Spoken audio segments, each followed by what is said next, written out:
Assalamualaikum warahmatullahi wabarakatuh. Kembali lagi dengan Bu Okta. Gimana kabarnya kalian semua? Semoga selalu sehat ya. Nah, untuk kita akan membahas soal ulangan harian bab 1 yang sudah kalian kerjakan. Oke. Sebelum memulai pembelajaran, jangan lupa berdoa dulu ya. Nah, kita bahas yang soal nomor 1. Pernyataan berikut yang benar adalah: A. Jaringan merupakan kumpulan sel yang bentuk dan fungsinya sama. B. Jaringan merupakan kumpulan sel yang ukurannya sama. C. Jaringan merupakan kumpulan sel penyusun otot. D. Jaringan merupakan kumpulan sel penyusun batang. Nah, kira-kira jawaban yang benar yang mana? Iya, benar ya. Jawabannya adalah A. Itu jaringan merupakan kumpulan sel yang bentuk dan fungsinya sama. Nah, ini contohnya pada jaringan ikat, jaringan epitel, jaringan otot, dan jaringan saraf. Nah, kalian bisa lihat susunan dari jaringan tersebut semuanya sama. Nah, fungsinya juga sama karena kan mereka tersusun dari kumpulan sel yang membentuk jaringan.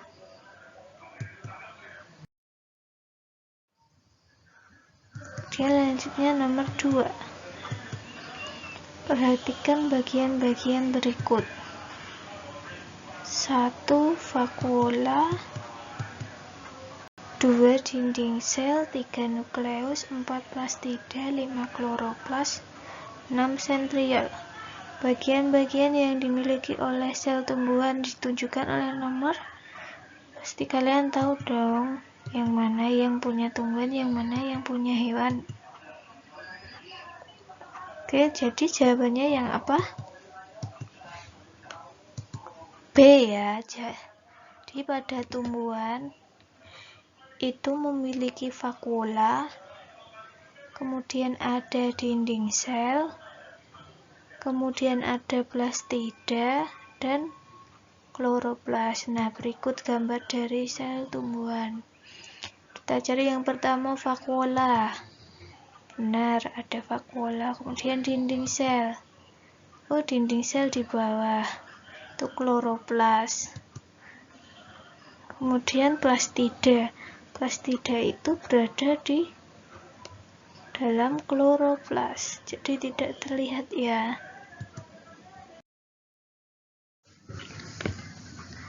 Lanjut ke nomor 3. Bagian sel yang berfungsi menghasilkan enzim untuk mencerna makanan. Kira-kira apa ya?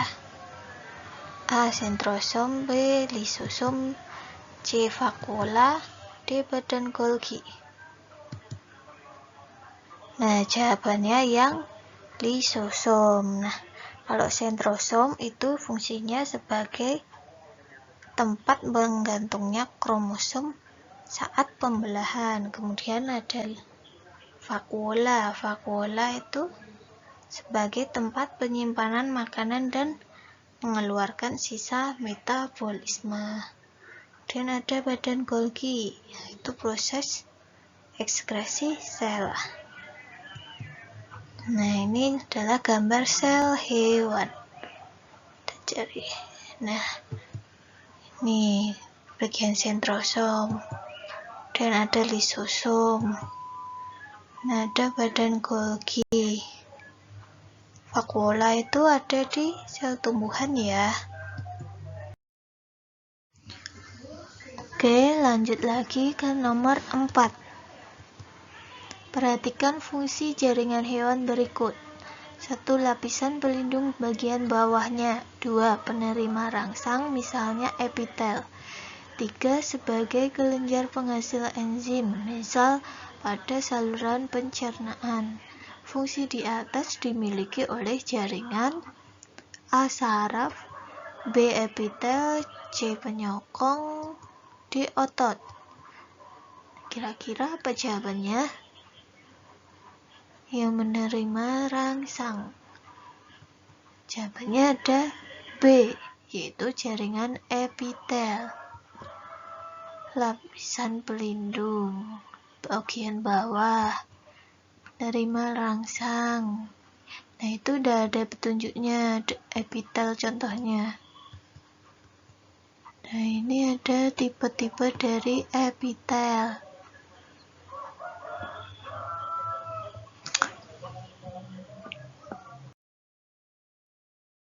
Kemudian nomor 5. Perhatikan beberapa pernyataan tentang sel berikut. 1. Semua makhluk hidup tersusun dari sel. 2. Sel-sel yang sejenis secara bersama membentuk organ. 3. Sel memiliki beberapa organel yang melaksanakan fungsi tertentu. 4. Semua makhluk hidup terdiri atas banyak sel. Pernyataan tentang sel yang benar ditunjukkan nomor A1 dan 2, B1 dan 3, C2 dan 4, D3 dan 4. Nah, jawaban yang benar adalah 1 dan 3, yaitu semua makhluk hidup tersusun dari sel. Kemudian sel memiliki beberapa organel yang melaksanakan fungsi tertentu. Nah, ini contohnya pada daun. Ini ada irisan daun. Nah, itu kan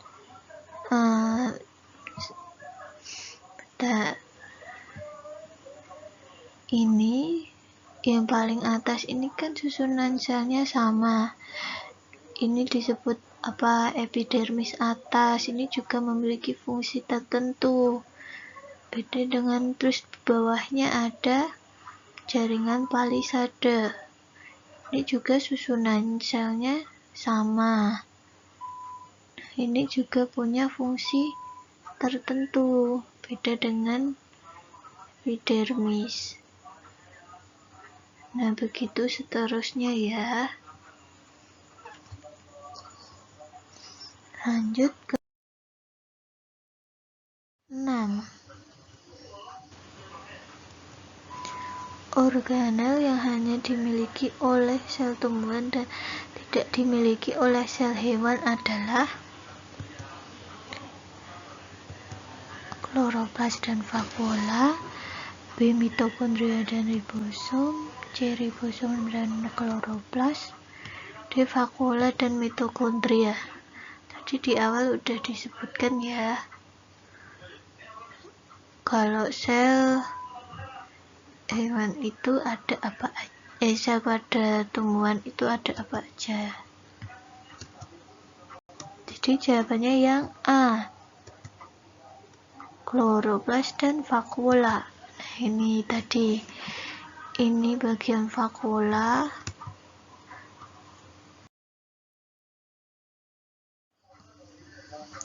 Lanjut ke nomor 7. Perhatikan ciri-ciri bagian sel berikut.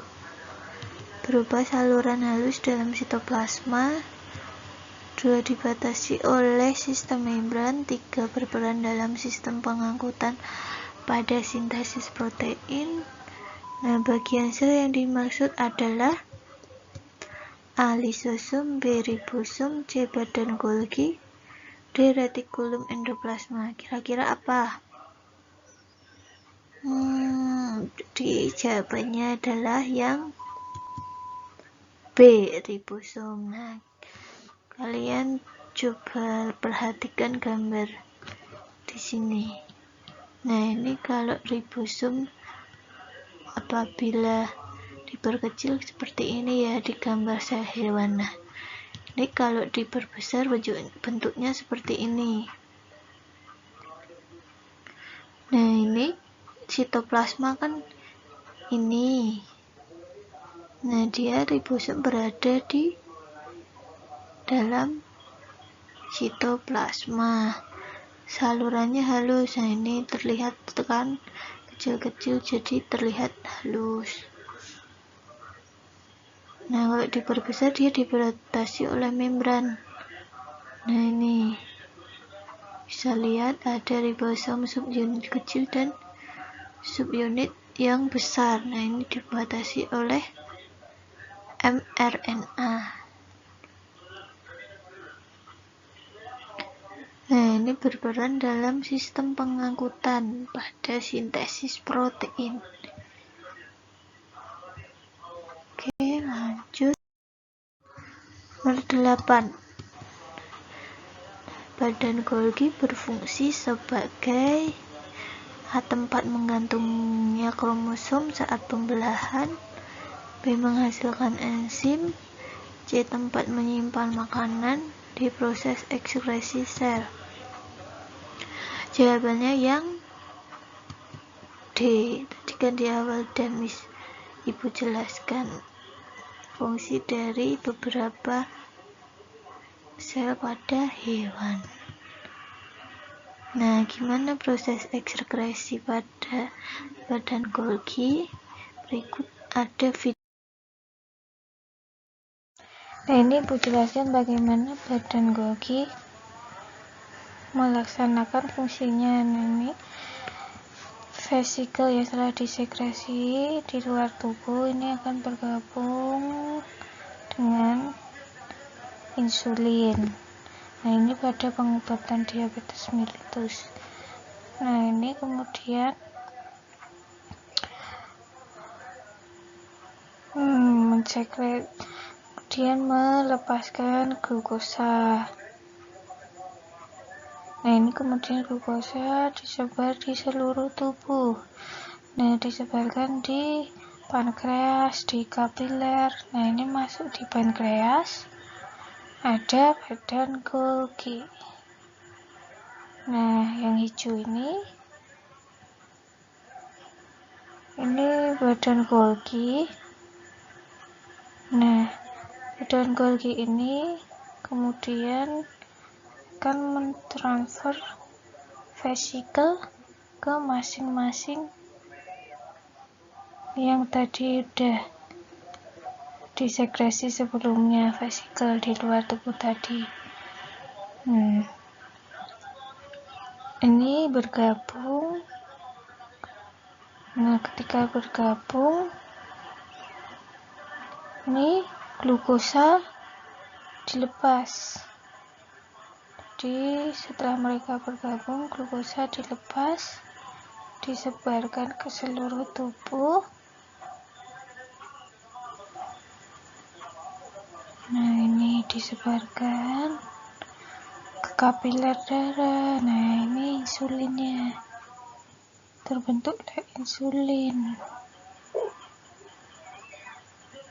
Nah, ini disebut eksositosis. Jadi dilepaskan di luar pankreas. Nah, itu tadi bagaimana badan Golgi mensekresi protein. Jadi yang disekresi itu protein. Nah, nanti protein tadi akan bergabung dengan insulin, disekresi, terus kemudian menghasilkan glukosa. Glukosa ini untuk penyembuhan dari glukosa ini akan menghasilkan insulin. Lanjut. Soal berikutnya nomor 9. Perhatikan tabel pengamatan sel tumbuhan dan sel hewan berikut. Yang tanda plus itu memiliki, berdasarkan tabel di atas, sel tumbuhan ditunjukkan oleh nomor. Sel tumbuhan memiliki pas tidak benar, jadi yang L kita coret. Yang ini sudah tidak dipakai. Kemudian memiliki nukleus. Sel tumbuhan juga memiliki nukleus. Kemudian punya mitokondria. Kemudian punya dinding sel. Yang terakhir punya vakuola. Berarti yang tepat adalah yang M. Lanjut nomor 10. Jaringan yang menyusun sebagian besar dari jaringan yang menyusun akar, batang, daun, dan buah. serta terdapat pada jaringan tapis maupun jaringan kayu adalah jaringan A. Pengangkut, B. Pelindung, C. Gabus, D. Dasar. Nah, kira-kira apa?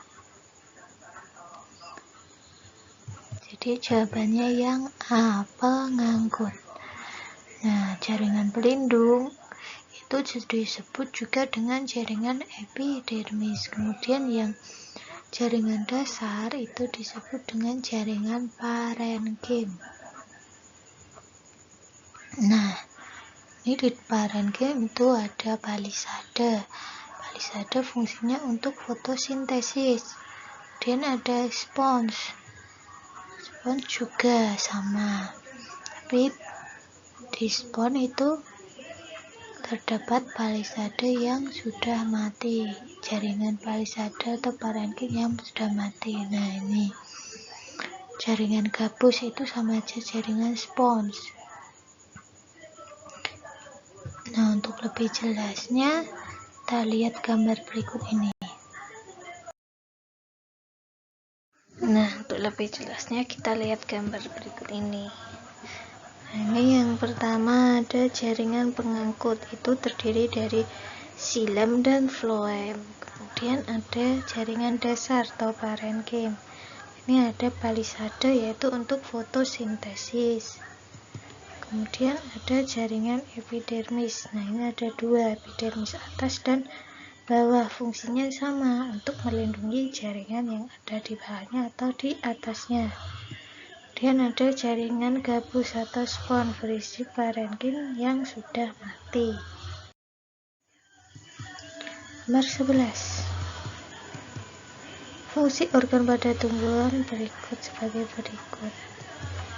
Menopang tubuh tumbuhan, tempat berlangsungnya transvestasi, tempat berlangsungnya fotosintesis, alat penyerapan air, zat hara, dan garam mineral. Fungsi organ daun ditunjukkan oleh nomor 1 dan 2, B1 dan 3, C2 dan 3, D2 dan 4.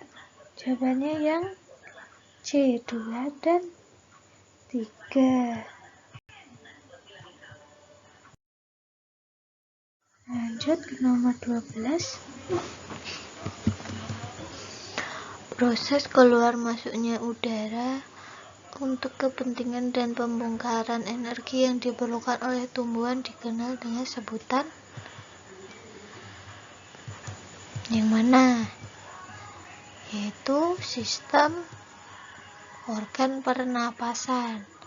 Karena kan keluar masuknya udara berarti dia bernafas, jadi disebut dengan sistem organ pernapasan.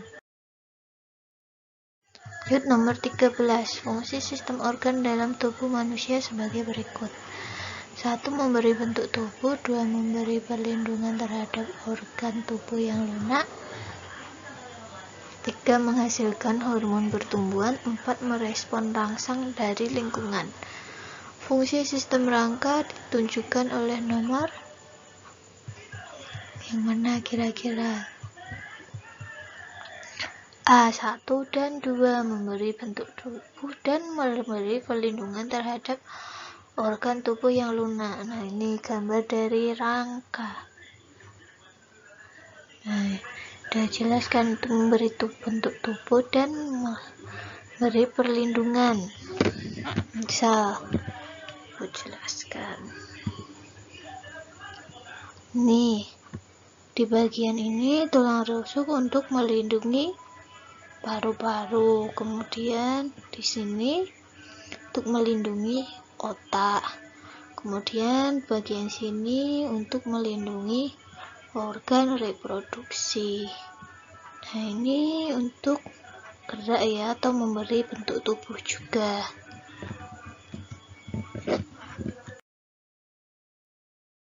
Ke nomor 14. Perhatikan organ-organ berikut. Nah, ini ada 6 organ. Lambung, ovarium, testis, uterus, oviduct, epidermis. Organ yang menyusun sistem reproduksi wanita ditunjukkan oleh nomor. Nah, kira-kira yang mana?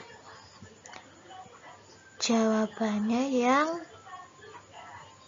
C, itu ovarium, kemudian uterus, kemudian ada oviduct. Nah, ini gambar dari sistem reproduksi wanita. Yang pertama ada ovarium, kemudian oviduct. Oviduct itu sama aja dengan tuba falopi, terus ada uterus atau rahim.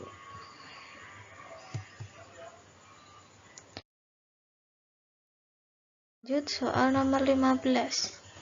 Tabel di atas menunjukkan hubungan antara jaringan tumbuhan, struktur sel penyusun, dan fungsinya.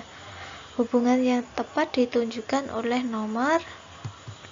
Jawabannya yang A, 1 dan 3. Jadi epidermis itu teratur dan rapat. Kemudian fungsi jaringannya sebagai pelindung. Kemudian 3, palisade itu juga tersusun rapat, fungsinya untuk fotosintesis.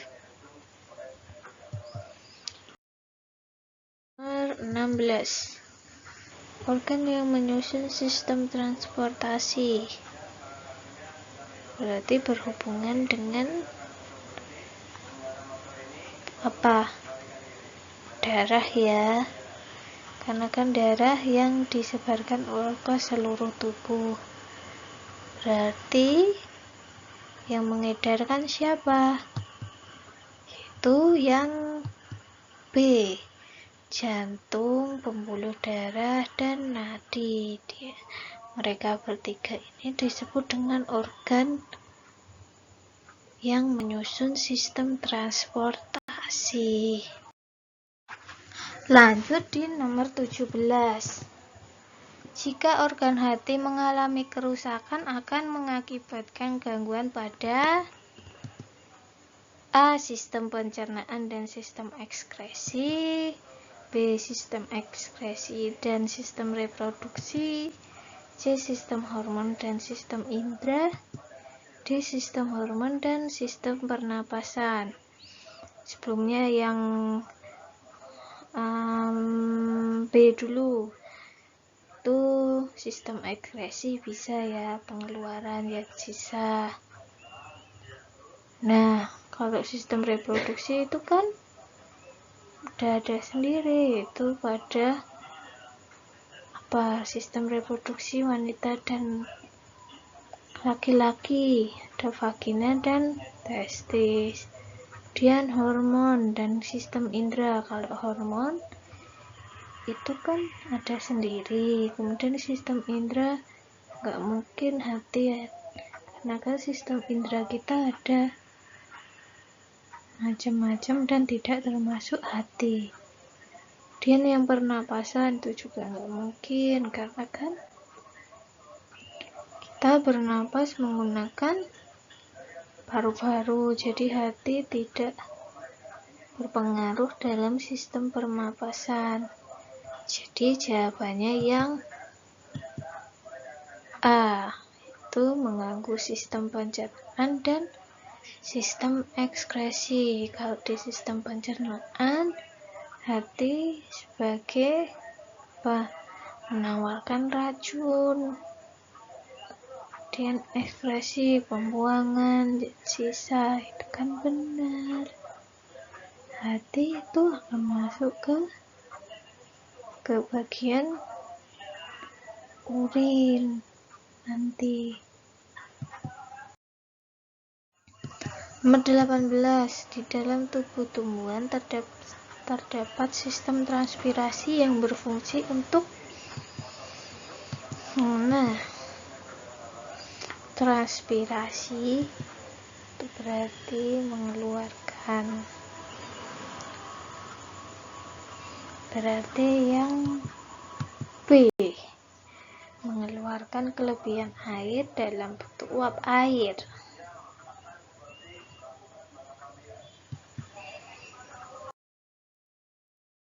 Nomor 19. Fungsi bagian sel antara lain mengatur seluruh kegiatan sel, mengatur masuknya zat, tempat terjadinya kegiatan sel untuk pernapasan. Pelindung bagian sel di dalamnya. Fungsi membran sel ditunjukkan oleh nomor yang mana. Kalau mau mengatur seluruh kegiatan sel itu kan nukleus, berarti yang C2 dan 5.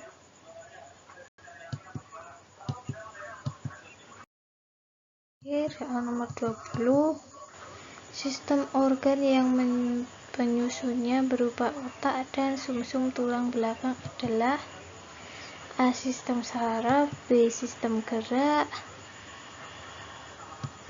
C. Sistem pencernaan, D. Sistem pernapasan.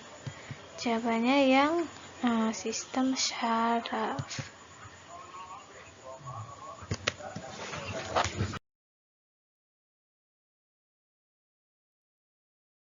Dari Ibu Okta, semoga bermanfaat dan semoga kalian semakin paham ya. Nah, sekian dari Ibu akhiri. Wassalamualaikum warahmatullahi wabarakatuh.